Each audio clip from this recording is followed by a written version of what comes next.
বড় অন্নপূর্ণ ভান্ডার। এ ওলা উঠো, আমার টাকা ঢোকে না, তুমি পেয়ারা ঠুকছো? হ্যাঁ, আমার টাকা ঢোকে না কেন? আমার অন্নপূর্ণা ভান্ডার দিতে ফিল আপ করে দিলে টাকা ঢোকে না কেন? আমার টাকা দিতেই হবে। সবার টাকা ঢুকে গেছে, আমার টাকা ঢোকে না, আমাকে টাকা দিতেই হবে। তাহলে আমি তোমাকে ছাড়বো নি। ওলা উঠো কোথায় গেল? ও কাকু,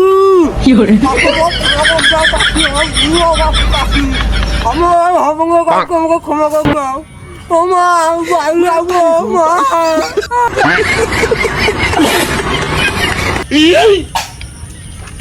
আরে ওলা উঠো, তুই ঘরে যাবি? তুই লাভ, আমার টাকা দে আগে, আমার 3,000 টাকা এক্ষুনি লাগবে। আমি লোন নিয়েছিলাম, এই কিস্তিটা তুই আমাকে দে, 3,000 টাকা দে আমাকে কিস্তিটা। আমি লোন নিয়েছিলাম, লোন মিটাতে আমি নিয়ে যাবো। তুই ওলা উঠো লাভ, তুই আমি বলা কেটে দেবো, তুই লাভ, আমি তোকে মেরে দেবো। আমি লাভ, ওলা উঠো, আমার 3,000 টাকা লাগবে, আমার টাকা ঢোকে না কেন? আমার টাকা ঢোকে না, আমার লাগবে টাকা। ওলা উঠো লাভ, ভাই লাভ।